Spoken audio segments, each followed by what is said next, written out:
Nós leremos, irmãos, um texto conhecido que nós, inclusive, já pregamos aqui, Mateus capítulo 6, então te convido a abrir sua Bíblia. No Evangelho, segundo escreveu Mateus, no capítulo 6, e nós leremos a partir do verso 19. Mateus, capítulo 6, nós leremos a partir do verso 19.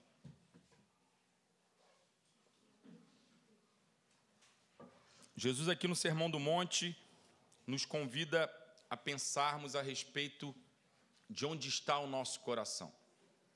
O sermão dessa manhã tem como título Tesouro Despercebido na Busca por Prazer Imediato. O tesouro despercebido na busca do prazer imediato. Mateus capítulo 6, verso 19. Jesus, no Sermão do Monte, vai nos ensinar sobre o lugar do nosso coração e nos revelar que encontramos o nosso coração aonde está o nosso tesouro. Leiamos, irmãos. Peço que os irmãos acompanhem, também está projetado aqui. Diz assim: não acumuleis para vós outros tesouros sobre a terra, onde a traça e a ferrugem corrói e onde ladrões escavam e roubam. Mas ajuntai para vós outros tesouros no céu, onde traça nem ferrugem corrói e onde ladrões não escavam nem roubam. Porque aonde está o teu tesouro, aí estará também o teu coração. Verso 22 diz: são os olhos a lâmpada do corpo. Se os teus olhos forem bons, todo o seu corpo será luminoso. Se, porém, os teus olhos forem maus, todo o teu corpo estará em trevas. Portanto, caso a luz que há em ti sejam trevas, que grandes trevas serão? Ninguém pode servir a dois senhores, porque ou há de aborrecer-se de um e amar a outro, ou se devotará a um e desprezará ao outro. Não podeis servir a Deus e às riquezas. Olha aqui como o texto é taxativo. Não podeis servir a Deus e às riquezas. E, obviamente, podemos ampliar isso para qualquer outra coisa que se torne Senhor sobre as nossas vidas. Vamos orar, clamar ao Santo Espírito para que fale aos nossos corações mais uma vez. Senhor, nós te agradecemos pela palavra. Ela é a lâmpada para os nossos pés, luz para o nosso caminho, ela é o nosso guia. Clamamos agora humildemente para que o Senhor fale conosco através dela, Deus, que eu seja um mero instrumento em tuas mãos e que de fato esteja o Senhor aqui a falar. Fale poderosamente, Deus. Fale poderosamente em nosso meio, que nossos corações possam ser alcançados pelo teu agir, pelo teu Santo Espírito a falar em nosso meio. E que nós saímos daqui, mais uma vez, direcionados para viver uma vida conforme o Senhor criou para ser vivida, Deus. E não enganados pelas falsas verdades que esse mundo tem pregado a nós. Nós possamos aquietar nosso coração em Ti, buscar deleite em Ti, acreditar que o prazer que tanto almejamos, que nossas almas tanto anela, tanto anseia, está no Senhor. Fale aos nossos corações nessa manhã, Deus. Pedimos isso humildemente, em nome de Jesus. Amém. Irmãos, o tesouro despercebido na busca por prazer imediato. A série Desacelerando, ela tem sido um chamado pastoral a todos nós, para reordenar a alma, confrontando a lógica do mundo que nos formata a pressa, o excesso, a fragmentação. Em nossos primeiros sermões aqui tratamos sobre a raiz dos problemas, vimos sobre andar numa agenda ou configurarmos nossa agenda segundo princípios humanos e não divinos, vimos sobre idolatria, como de fato essas duas coisas são as raízes do mal que temos vivido. Depois começamos então a investigar algumas consequências ou até alguns efeitos diante dessa vida acelerada que temos vivenciado, e agora estamos num estágio da série dando passos para falar exatamente ainda dessas consequências de uma vida desordenada, acelerada, esse ritmo frenético, irmãos, a falta de descanso, de contemplação, a pressão por resultado a qualquer custo, por uma performance que beire a perfeição, nos faz ansiar por alívio. E é aí que os vícios encontram lugar cativo em nossas vidas, pois nós corremos para remédios, bebida em excesso, entorpecentes que nos façam fugir dessa realidade, sejam químicos, digitais ou até mesmo sexuais. Nós estamos em uma era onde o vício é crescente. Talvez você diga, pastor, mas o vício é uma realidade presente em toda a história da humanidade. É verdade. O vício é presente em toda a nossa realidade, desde os primórdios.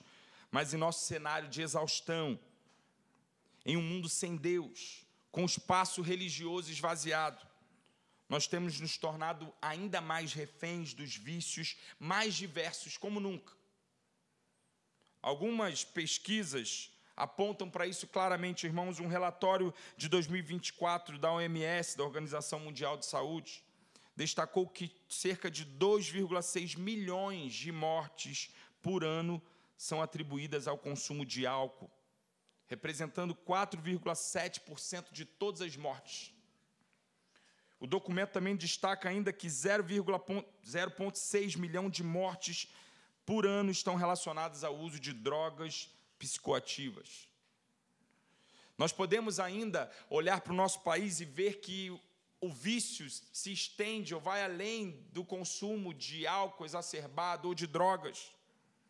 Nós temos hoje um aumento significativo do vício digital, do vício de pornografia, do vício por telas, por redes sociais, pelo celular. O Estadão, por exemplo, publicou uma matéria recente de pesquisas que ouviu, olha isso, 4.000 adolescentes brasileiros. E o relato foi que 1 em cada 5, preste atenção, 1 em cada 5 meninos é viciado em jogos ou pornografia.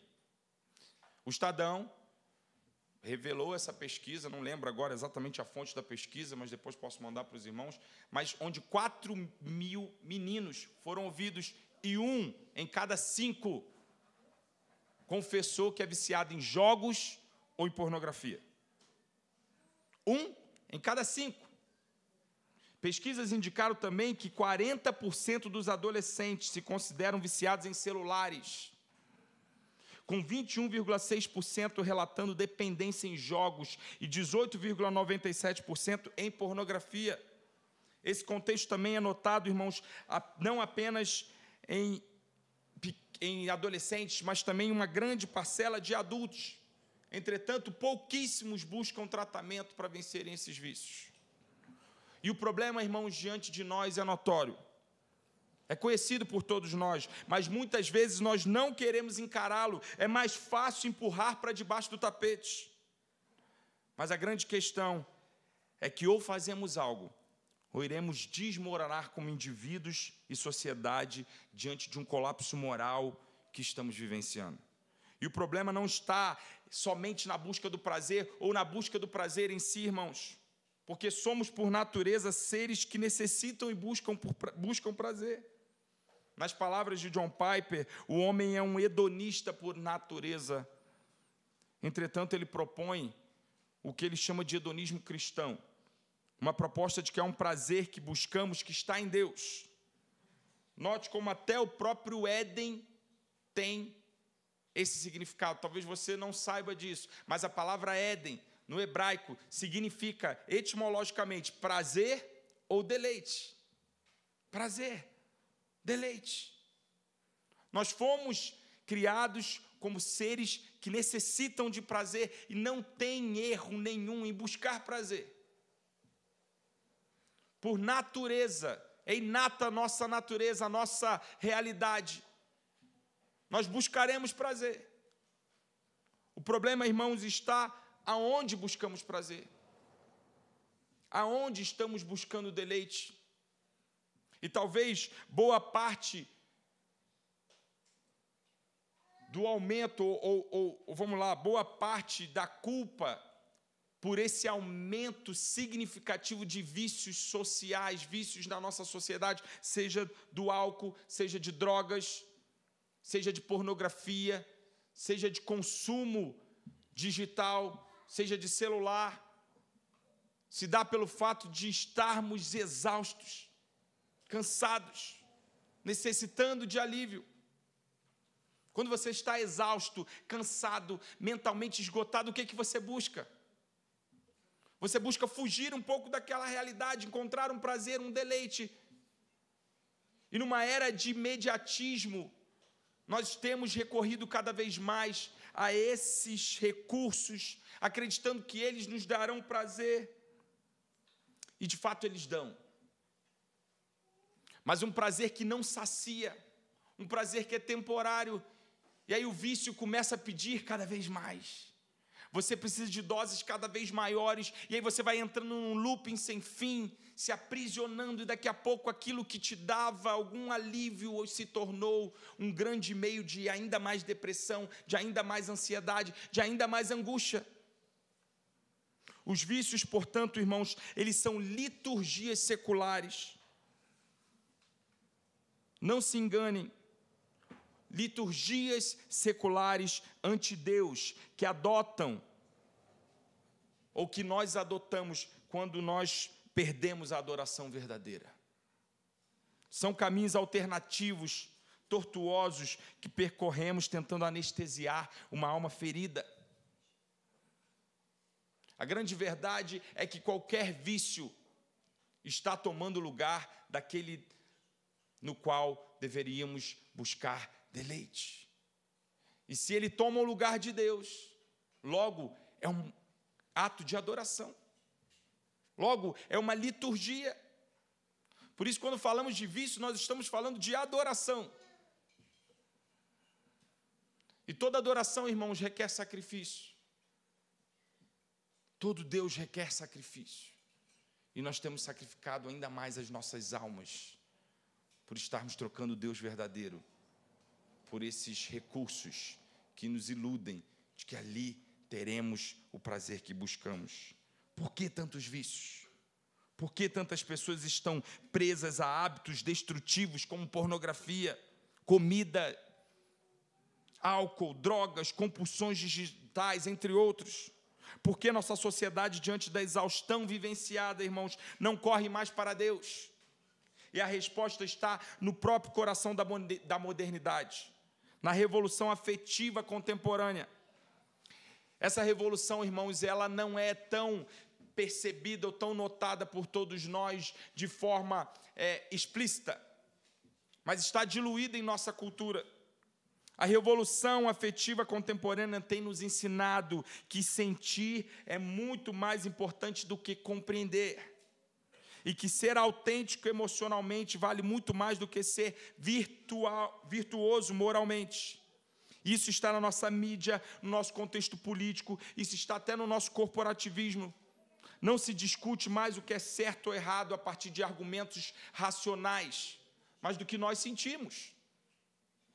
Perceba, o que é importante na sociedade é você se identificar da forma que você acha que tem que se identificar. E estamos, então, diante de um colapso moral na nossa sociedade. Porque essa revolução afetiva tem nos feito acreditar que o que importa é sentir. É o que eu sinto, é o que eu desejo, é o que eu quero. E eu posso me expressar de forma autêntica, sim, para manifestar aquilo que eu sinto ou desejo. Ainda que isso seja contrário a uma racionalidade. Irmãos, e isso é um grande problema da nossa sociedade. Porque numa sociedade, então, que não tem mais um padrão moral, que esvaziou o espaço religioso, onde Deus foi colocado de escanteio, obviamente, diante da necessidade inata do ser humano de buscar prazer, Deus não vai ser colocado em conta. E o prazer imediato dos vícios vão ser requeridos.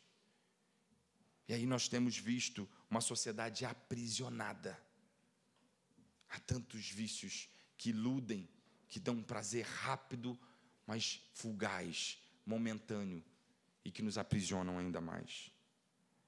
Diante desse contexto, irmãos, de idolatria ao afeto, ao que sinto, nossa geração substitui a verdade pela sinceridade ou vontade emocional. Em vez de valores sólidos, Nós vivemos por impulsos. E quando a dor, a frustração e o vazio batem à porta, o impulso nos guia ao alívio mais rápido, a um prazer instantâneo que não cura. É isso que o vício oferece, uma promessa falsa de descanso para uma alma inquieta. Mas essa promessa, como um cheque sem fundo, irmãos, nos entrega só mais dependência e destruição. Vícios sempre nos fazem pedir uma dose maior da próxima vez, até o dia que nos destrói por completo. E a grande verdade, irmãos, é que nos viciamos porque perdemos o referencial do verdadeiro tesouro.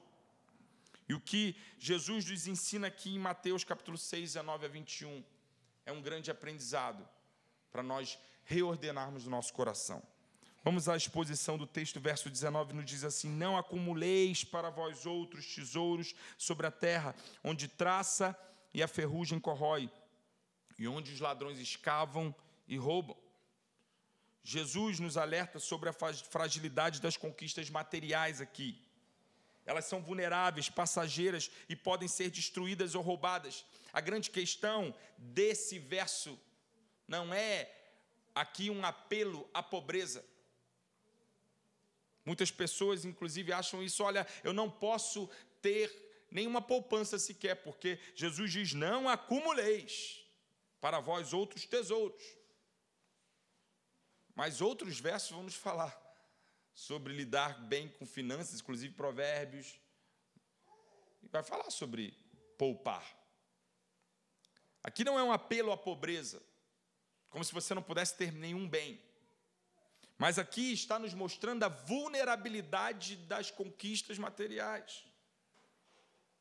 O que Jesus está nos ensinando é que nós não deveríamos colocar tanto esforço, tanto engajamento em buscar tesouros que não nos dão nenhuma segurança, porque eles são destruídos pela traça e pela ferrugem. No contexto judaico, irmãos, a ferrugem não se referia apenas à oxidação dos metais, mas também à deterioração dos grãos armazenados. Isso reforça a ideia de que qualquer bem material está sujeito à corrupção. Naquele contexto oriental, por exemplo, roupas caras, elas tinham grande importância nos tesouros dos homens e das mulheres. E, portanto, para o contexto judaico, preste atenção, ferrugem não se refere apenas à oxidação de metais, é qualquer degradação de qualquer bem. Então, dentro do contexto judaico, pense, aquela roupa que está sendo destruída pela traça, pela velhice, está puindo, de alguma forma também é uma ferrugem no contexto judaico. Os grãos armazenados, eles também estragam. O pão mofa, tudo que nós possamos ter, seja numa despensa, seja de comida, seja de bens, seja de materiais, seja de conquistas das quais forem, das mais diversas, todas elas podem ser destruídas. A traça e a ferrugem corrói. Ou os ladrões podem escavar e roubar. É evidente, então, irmãos, que essa passagem, assim como muitas outras nas Escrituras, não está defendendo a pobreza como um meio para a espiritualidade. Mas Jesus está condenando não a posse dos bens em si, mas a idolatria à riqueza, ou a idolatria a qualquer coisa que substitua a Deus. O que Jesus está condenando aqui é quando nós colocamos a nossa segurança naquilo que nós conquistamos. E Ele está dizendo: vocês não estão raciocinando bem, porque os ladrões podem vir e roubar. Tudo que vocês conquistarem pode ser destruído, e certamente será destruído pela traça, pela ferrugem. E ainda que você consiga fazer uma boa manutenção dos seus bens, ainda que Deus te dê a graça de não vir uma crise política que destrua toda a sua riqueza, saiba, no túmulo você deixará todos os bens conquistados. Você não leva nada disso para além do túmulo. Esses bens não são perenes. Essas conquistas são, de fato, fugazes. passageiras. O verbo ajuntar aqui no grego carrega a ideia de empilhar sem propósito útil. Não ajuntem sobre vós tesouros. O texto está dizendo, não empilhem sem um propósito útil. Se você poupa com um propósito útil, amém. Se você tem bens com um propósito útil, amém. Mas se esse propósito não for útil, se você está colocando a sua segurança naquilo que você conquista, você não está sendo sábio. O verso 20 vai nos dizer, entretanto, ajuntai para vós outros tesouros no céu, onde traça nem ferrugem corrói, e onde ladrões não escavam nem roubam. Diante da incerteza das conquistas terrenas, o que Jesus nos aponta é um caminho superior, irmãos, investir no que é eterno. É como se ele dissesse, olha, tem um lugar que você pode investir que é seguro. Tem um lugar que você pode investir que os ladrões não conseguem roubar. Tem um lugar que você pode investir que a traça e a ferrugem não pode correr. É o céu. Portanto, ao invés de se dedicarem mais para as conquistas terrenas, se dediquem, sobretudo, para as conquistas eternas. Ou para as coisas eternas, para as coisas celestiais, porque ali é um bom investimento, um investimento seguro, um investimento perene, um investimento eterno, onde traça e ferrugem não corrói, onde os ladrões não podem roubar. Tesouros no céu, irmãos, não devem ser encarados aqui como obras feitas para Deus, porque você pode dizer, então entendi, pastor. O que o texto então está me ensinando é que eu devo então ganhar mais almas para Jesus. Eu devo então trabalhar na igreja sem parar. E ainda que nós possamos requerer aqui o galardão, nós não podemos limitar esse conceito a obras que nós realizamos, ou uma recompensa pelas obras que nós realizamos. A ideia aqui é muito mais ampla. Tesouro no céu se refere a todo investimento celestial, ou todo investimento nas coisas eternas. Jesus está a argumentar, irmãos, que nada que possuímos é completamente seguro da destruição ou do roubo. E mesmo se mantivermos, como já dito aqui, nossas posses perfeitamente seguras durante toda a vida, vai chegar o dia que essas conquistas ficarão no túmulo. Campbell Morgan, comentando esse texto, ele diz algo interessante, preste atenção. Você deve se lembrar com paixão queimando dentro de você que você não é a criança de hoje, você não é da terra, você é mais do que pó, você é filho do amanhã, você é das eternidades. Preste atenção aqui, irmãos, em mim. Você deve se lembrar com paixão queimando dentro de você que você não é da criança de hoje, você não é da terra, você é mais do que pó, você é filho de amanhã, do amanhã, você é das eternidades, você é a prole da divindade. As medições de suas vidas não podem ser restringidas pelo ponto onde o céu azul beija a terra verde.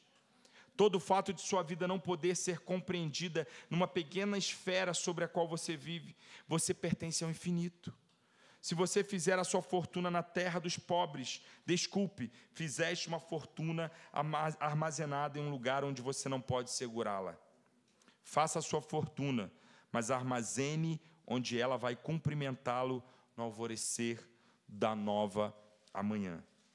E este céu aqui, irmãos, não significa apenas um local físico. Quando o texto diz, ajuntem tesouros no céu, não se refere a um local físico, mas a um estado de comunhão com Deus e recompensas espirituais que transcendem esta vida, mas que começam no aqui e agora. Portanto, esse tesouro no céu se refere ao prazer que nós tanto almejamos. O que o texto está a nos ensinar é vocês investirem demasiadamente em conquistas aqui. Ou vamos aplicar ao que estamos trabalhando nesse sermão. Se vocês se esforçarem demasiadamente para os prazeres daqui, vocês não estão fazendo conta de forma sábia. Porque tudo que se conquista aqui, sejam bens, sejam prazeres que nós alcançamos aqui, ficam aqui. E não são seguros, não são eternos, não preenchem de fato a alma como nós almejamos. Entretanto, ele nos ensina: busquem, portanto, tesouros no céu. Entendam que no céu vocês estão fazendo um bom investimento, que aí sim é seguro, é eterno, a traça e a ferrugem não pode correr, os ladrões não podem roubar. Portanto, invistam nas coisas espirituais, nas coisas celestiais. Ali há o prazer que nós de fato almejamos. Verso 21 nos diz: porque onde está o teu tesouro, aí estará também o teu coração. E aqui está a chave de todo o ensinamento de Jesus nesse trecho. Nosso coração sempre está ligado ao que nós mais valorizamos. E coração na cultura judaica, irmãos, significa o centro da personalidade. Nós temos uma mente grega, helênica. O mundo ocidental acredita que o coração é um lugar de sentimentos. Mas todas as vezes que você lê nas Escrituras sobre coração, saiba, não está se referindo apenas a sentimentos, mas o centro da personalidade, o lugar da volição, o lugar do desejo, o lugar da escolha. Por isso envolve sentimentos, mas também razão. E o texto está dizendo: aonde está o seu tesouro, está também o seu coração. Olha que interessante, Jesus não diz o inverso. Jesus não está dizendo: olhe para o seu coração e você encontrará o seu tesouro, mas encontre o tesouro. Quer de fato encontrar onde está o seu coração, sua atenção, seu maior valor? Quer encontrar de fato quem você serve, ao que ou quem você se sujeita? Tente identificar qual é o seu tesouro. E alguns vão dizer: pastor, mas nós podemos ter vários tesouros. Não. Jesus está a nos ensinar que nós só podemos ter um tesouro. Um tesouro apenas. Quer dizer então que nós não amemos mais de uma coisa? Claro que amamos. Quer dizer que não nos dediquemos a mais de uma pessoa ou coisa? Lógico que nós nos dedicamos. Nós podemos ter muitos amores, mas apenas, de fato, um domina a nossa vida. Todos nós temos, de fato, algo ou alguém que domina as nossas vidas. Ainda que tenhamos outros amores, ainda que tenhamos compromissos com várias pessoas e com outras coisas. E aqui, irmãos, está o entendimento do porquê somos tantas vezes controlados pelos vícios. Diante da necessidade de deleite, nesse mundo tão corrido, temos nos deleitado em outros prazeres, temos tido outros tesouros. E olhando para esses 3 versos, eles nos dão base para percebermos que nossa tendência materialista, imediatista, nos faz acreditar que o prazer está no tesouro que tocamos, que alcançamos rapidamente. Cansados, exaustos, necessitando de alívio, nós não temos acreditado que em Deus temos tudo que nós precisamos. E aí nós corremos para uma coisa que é mais palpável, talvez o celular. Eu chego naquele dia exausto, cansado, nesse mundo onde a performance tem me pressionado. E aí eu estou destruído emocionalmente. Preciso de deleite, mas eu não acredito que Deus possa me dar esse deleite. Mas acredito que ficar horas e horas no celular, vendo reels, shorts, no YouTube, no Instagram, aquilo sim trará o deleite que eu preciso. E aí, de repente, 1 hora só não é mais suficiente, eu preciso de 2. Eu preciso de 3. Eu preciso de vídeos novos. Eu preciso de sensações novas. Ou eu corro para a pornografia, acreditando que ali, naquele momento de excitação, eu então serei satisfeito. Ou muitos correm para o álcool excessivo, para entorpecentes, para remédios. De alguma forma, todos nós estamos tentando fugir da realidade que vivemos. E a grande verdade é que nessa busca por um prazer imediato, nós não percebemos que tem um tesouro disponível para todos nós, que de fato é adequado, que traz o deleite que buscamos, que necessitamos, e nós passamos despercebidos pelo verdadeiro tesouro, que é Cristo Jesus. E nós trocamos por falsos tesouros, e Jesus está dizendo, não é possível então servir a dois senhores, ou você acredita que em mim está o deleite, ou você tem servido a outros deuses, não a mim. É impossível servir dois senhores, é impossível ter dois tesouros, apenas um domina o seu coração, e por quem temos sido dominados? Aonde está o nosso deleite? Aonde no momento de alívio buscamos de fato prazer e alegria? Irmãos, muitas dessas coisas em si não são ruins. Comer bem, beber bem, se alegrar com os amigos. Muitos dos prazeres da vida são feitos para que nós desfrutemos deles. Entretanto, a questão é como temos lidado com isso. Qual a proporção dessas coisas nas nossas vidas? Se de fato elas estão no lugar certo ou se elas têm tomado os nossos corações e nos aprisionado. E aí parte do prazer que não está em nada nem ninguém nesse mundo, nós não conseguimos alcançar e aí estamos ainda mais exaustos. Na semana passada o Tiago pregou aqui sobre a necessidade de sermos felizes. Como nessa sociedade também, né, nós somos obrigados a nos adequarmos a um padrão ali do Instagram, né, de que está tudo bem, de que somos felizes o tempo todo. E é uma felicidade supérflua, superficial, mentirosa, e não a verdadeira alegria que está no Senhor, como foi pregado aqui. E ele citou, eu vi parte da pregação que o Tiago, né, pregou, não estava aqui, mas lá no canal do YouTube, e agora temos um canal no YouTube, olha, viu? E não foi divulgado ainda não, irmãos, só temos nós lá. E brincadeiras à parte, ouvindo, falando sobre C.S. Lewis, e quinta-feira agora nós estávamos no porto da loja lá dos meninos do estúdio de tatuagem, é um porto mais evangelístico que nós temos feito, e nós falamos exatamente sobre isso também. E me deparei também no estudo com C.S. Lewis. Interessante, Tiago citou isso aqui, C.S. Lewis diz que muitas vezes nós estamos trocando a possibilidade de brincar na praia, de nos alegrarmos com uma coisa, passar um final de semana na praia maravilhoso, para brincar com lama.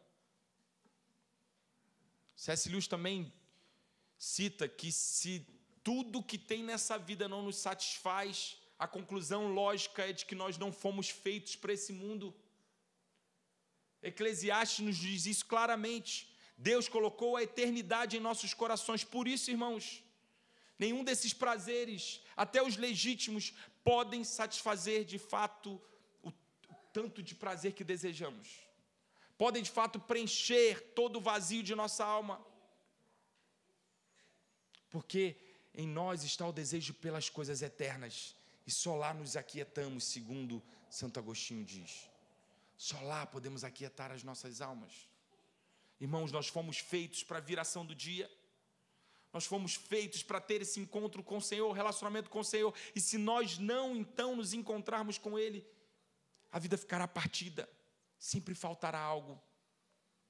E aí nós vamos lotando de coisas, até nos viciarmos delas, ou nelas. Estamos aprisionados e ainda mais exaustos e ainda mais cansados. Irmãos, e olha como os efeitos dos vícios são danosos. Preste atenção, a cocaína, por exemplo, ela é considerada um estimulante que aumenta os níveis de dopamina no cérebro. Dopamina, irmãos, é o principal, a gente fala muito sobre dopamina. Dopamina é o principal neurotransmissor que as substâncias mais viciantes liberam. É uma sensação de prazer imediato. A cocaína, por isso, coloca a pessoa em alta, em êxtase, ligadona. Ela libera dopamina. A heroína e a maconha, em contrapartida, ela trabalha com opioides, com ópio, com um efeito relaxante. Assim, também é a maconha, como dito. Heroína e maconha, trabalha com opioides.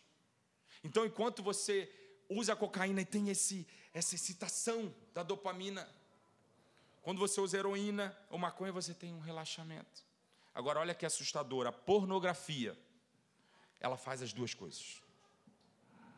O efeito de alta via dopamina e depois, por conta do orgasmo relaxante via ópio, é um tipo de polidroga que provoca ambos os tipos de substâncias químicas viciantes no cérebro de uma vez só, aumentando ainda mais a tendência viciante.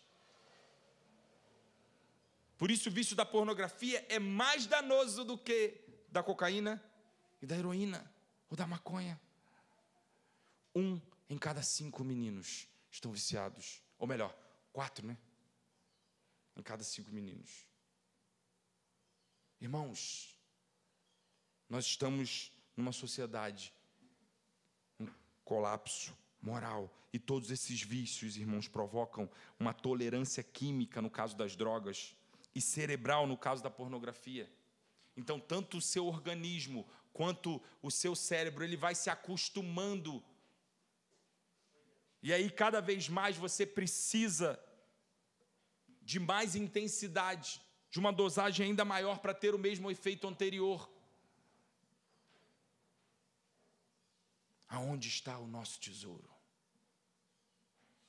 Aonde está o nosso coração? Verso 24 diz assim, indo já para o verso 24, ninguém pode servir a 2 senhores, porque ou há de aborrecer-se de um e amar o outro, ou se devotará a um e desprezará o outro. Não podeis servir a Deus e às riquezas. A ideia de um único bem aqui é ampliada e chega então ao seu clímax. Assim como o nosso verdadeiro tesouro ou está na terra ou no céu, assim como nossos corpos ou estão na luz ou nas trevas, no verso 22 e 23, nós não podemos servir a 2 senhores, é impossível. Kyrios é muitas vezes traduzido como senhor e refere-se a um dono de escravos. Strong define aqui esse senhorio como aquele a quem uma pessoa ou coisa pertence, sobre o qual ele tem poder de decisão. Irmãos, não é como ter 2 empregos, onde você cumpre com as 2 tarefas. Você pode agradar ambos os empregadores, ser um bom empregado, né? Igual o pai do Cris. Tem 2 empregos e está indo bem nos 2 empregos, está agradando os 2 senhores. Ou quando você tem, e todos nós temos, mais de uma função. Nós somos trabalhadores, mas também somos pais, somos mães, somos esposos, somos esposas. O texto não está dizendo ou você vai ser um bom trabalhador ou você vai ser um bom esposo, uma boa esposa. Ou vai ser um bom membro lá da abrigo ou você vai ser uma boa mãe. Não é isso. É lógico que todos nós temos mais de uma função e podemos executá-las e devemos, para a glória de Deus, executar todas essas funções bem. Mas o texto está falando sobre aquele que domina você. Se só há um tesouro, só há um Senhor. O texto aqui usa esse termo no grego que se refere ao senhor de escravos. E nós sabemos que nessa ideia contextual que Jesus está a trazer, o dono de escravos tinha direito total, integral sobre o escravo. Portanto, o que o texto está dizendo é somente uma coisa te domina. Somente uma coisa tem o poder de te dominar, sobre o qual você se dobra. Entendendo isso, irmãos, nós chegamos ao significado do porquê é absolutamente impossível servir 2 senhores. Porque é impossível ser escravo de um vício e escravo de Deus ao mesmo tempo. Se você é escravo do vício, você não é um servo de Deus. Você não está servindo a Deus. Por isso o texto é taxativo em Romanos 6. Não deixe, portanto, que reine o pecado em vosso corpo mortal. Não deixem, porque senão vocês não estão servindo ao Senhor. Todo o Novo Testamento, irmãos, fala de Cristo como Senhor e Mestre dos cristãos. Inclusive, esse foi o principal atributo, ou melhor, o principal título atribuído a Jesus.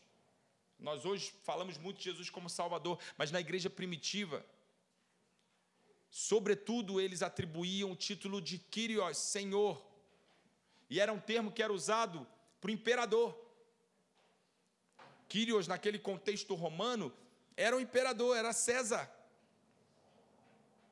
E por isso os cristãos começaram a ser perseguidos, porque quando eles diziam Quírios é Jesus Cristo, eles estavam dizendo, o dono da minha vida é Jesus.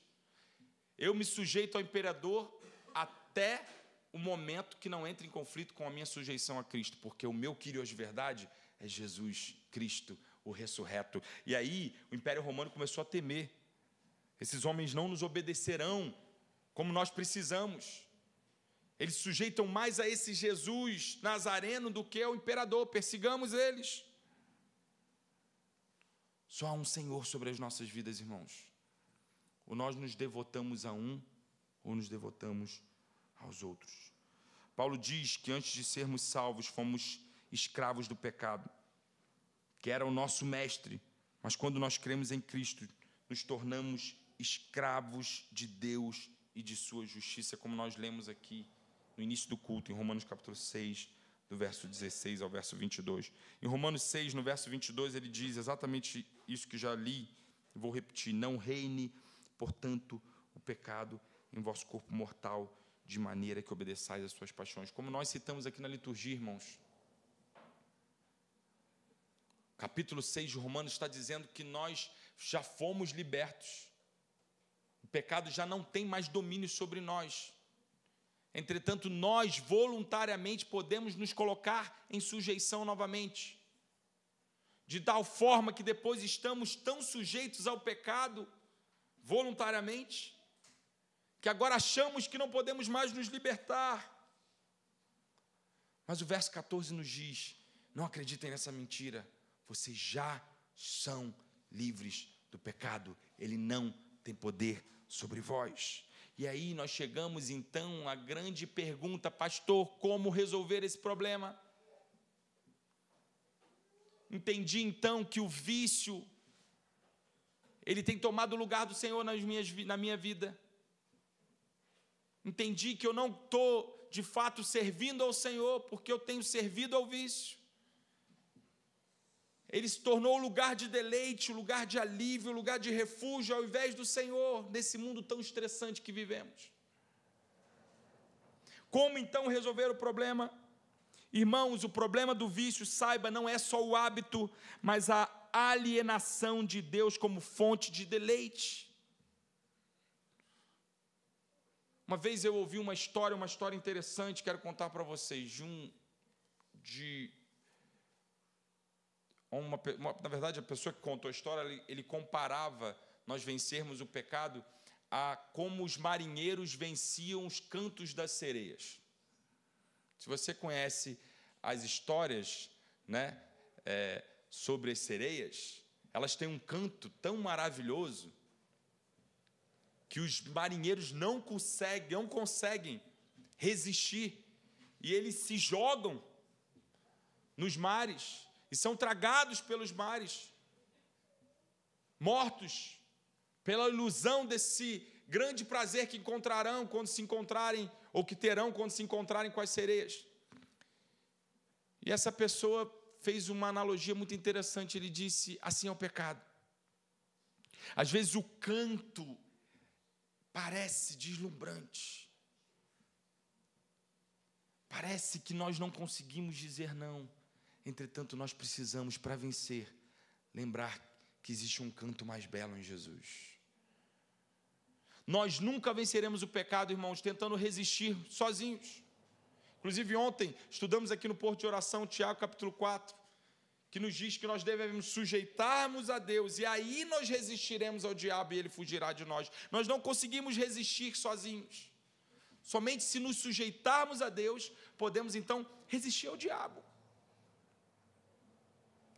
Para resistir o apelo dos prazeres que nos afastam de Deus, nós precisamos lembrar que há um prazer maior em Cristo Jesus.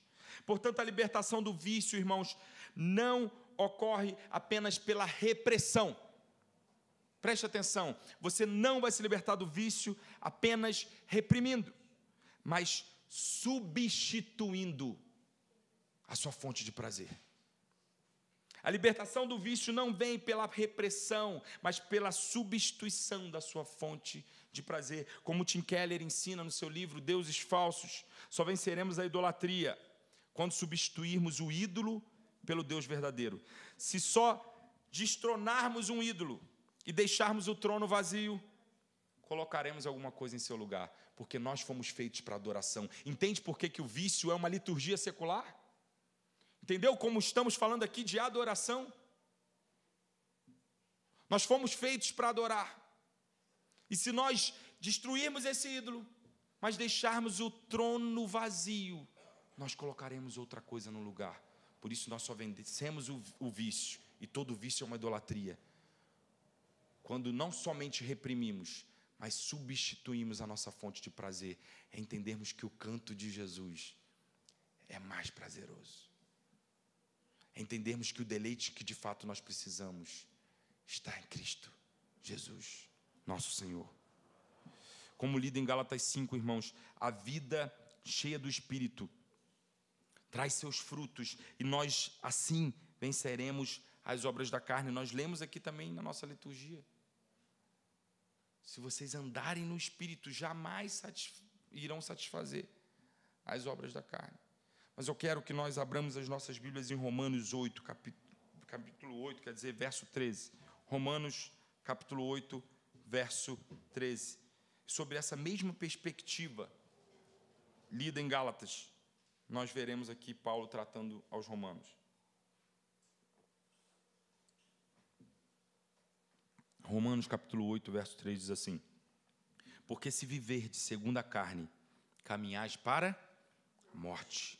Mas se pelo Espírito, preste atenção, se pelo Espírito mortificardes os feitos do corpo, certamente vivereis. Pastor, o vício me iludiu. Agora estou preso de tal forma que eu não consigo vencer. Você não consegue mesmo, somente pelo Espírito. E essa vida que você busca, que o vício não trouxe, somente pelo Espírito você vai ter. Você só tem quando as obras da carne são vencidas. Irmãos, olha isso, é uma sequência. Se pelo Espírito eu mortifico as obras da carne, agora eu encontro vida. Eu estou querendo vida, mas o vício não tem me trazido vida. É preciso primeiro mortificar as obras da carne pelo Espírito, e aí você encontrará a vida. John Owen, em seu famoso livro A Mortificação do Pecado, ele baseou boa parte do livro nesse versículo. E uma das frases mais marcantes do livro, ele diz: mate continuamente o pecado, ou ele matará você continuamente. Mate continuamente o pecado, ou ele matará você continuamente. Não há vida se nós estivermos sujeitos ao pecado. Não há vida enquanto continuarmos nos sujeitando aos vícios. Não há vida se nós não entendermos que precisamos nos sujeitar a Deus, e nele está o deleite, o prazer que nós de fato almejamos e precisamos. Toda a nossa argumentação, irmãos, ou toda a argumentação do livro tratado aqui, né, o livro de John Owen, toda essa argumentação é tratada por Paulo em Romanos. Nesse texto aqui está claramente exposto que há uma impossibilidade de vencermos o pecado se não for pelo Espírito. Assim nós venceremos o vício, quando começarmos a nos deleitar em Deus. Quando diante da necessidade de alívio, crermos que em Deus temos a quietude, a paz, o prazer, a satisfação que nossa alma anseia. E saiba, irmãos, isso não será sem enfrentamentos. É um compromisso de permanência, de em meio às quedas corrermos para Ele de novo, de paciência para que o fruto do Espírito pelos meios de graça surjam. Não é um prazer imediato, como do ópio, ou do prazer sexual, da dopamina liberada, do entorpecentes, ou nos vídeos que consumimos em excesso no Instagram ou em jogos. É uma jornada de uma maratona, e não de um tiro de 100 metros. É caminhar dia a dia com Ele, até que nós o percebamos de forma ainda mais clara, até que nós notemos suas virtudes em nós, até que as nossas mãos sejam purificadas e o nosso caráter mudado, até que os nossos olhos já enxerguem valor em novas coisas e sua presença enche o nosso coração. Nosso grande problema é que o prazer que está disponível em Cristo e dito para nós, ele não necessariamente é imediato. Mas numa era imediatista, nós vamos para a primeira coisa que nós enxergamos que pode nos trazer alívio e prazer. E temos nos viciado nisso. E estamos passando despercebidos pelo verdadeiro tesouro. Onde realmente é a quietude que a alma precisa. Onde realmente é o prazer que nossas almas anelam. Que nós possamos aprender nessa jornada, dia a dia, ordinária com o Senhor, a nos aquietarmos nele, até que o percebamos, até que percebamos sua presença, até que nossos corações estejam cheios, até que as suas virtudes já estejam em nós. Aplicando, irmãos, o sermão dessa manhã para nós terminarmos, queria destacar aqui 3 pontos. Primeiro, nós aprendemos aqui que o vício é uma liturgia humanista, secular, que surge pela necessidade de adoração. A necessidade de adoração sendo resolvida de forma errada nos levará a vícios, irmãos. Se nós não crermos que em Cristo está o nosso deleite, nós sempre acabaremos viciados em alguma coisa, porque é inato a nossa realidade. Buscar prazer. Segundo lugar, nós aprendemos que a solução começa no entendimento de qual tesouro tem mais valor. Se eu não acreditar que nas coisas eternas, em Cristo Jesus, é um tesouro maior, eu vou continuar tendo tesouros substitutos e meu coração estará preso aos tesouros errados. Se eu não acreditar que o canto de Jesus é mais belo, que ele me leva a um deleite maior, se eu não somente reprimir, mas substituir a minha fonte de prazer, eu vou continuar tendo quedas, me satisfazendo com os vícios desse mundo. Terceiro e último lugar, irmãos, que aprendemos aqui é que a cura se dá quando substituímos, então, a nossa fonte de prazer, encontrando um tesouro que antes passava despercebido. Não passe correndo, não. Não ore correndo, não. Não lê a Bíblia correndo, não. Já nos basta a correria que eles estão impondo sobre nós. Para, desacelera, se encontre com o Senhor. Devagar. Se atente ao tesouro que está diante de você. Substitua sua fonte de prazer. Se pelo Espírito, vivendo com o Espírito, dia a dia, e saiba, a primeira vez que eu for para Deus, eu vou parar com o vício imediatamente? Não, você ainda vai cair muitas vezes. E o diabo vai tentar falar para você, está vendo? Seu hipócrita. Como ele falou para Adão, e você vai tentar se esconder e colocar folhas de figueira para esconder a sua nudez, mas vá para o Senhor todas as vezes que você cair, lembrando que a justiça de Cristo já está sobre você. Ele vê Jesus e ele te aceita no dia mau. Vá para ele, corra para os seus pés, corra para os seus braços, permaneça ali, devagar, se atente, se aquiete, se deleite, até que você encontre esse tesouro. E até que você olhe para todos os outros que você tinha, ou para o outro que você tinha, e você diga, não faz mais nenhum sentido, aqui está tudo que eu preciso. Que o Senhor Jesus nos abençoe. Vamos ficar de pé para nós orarmos.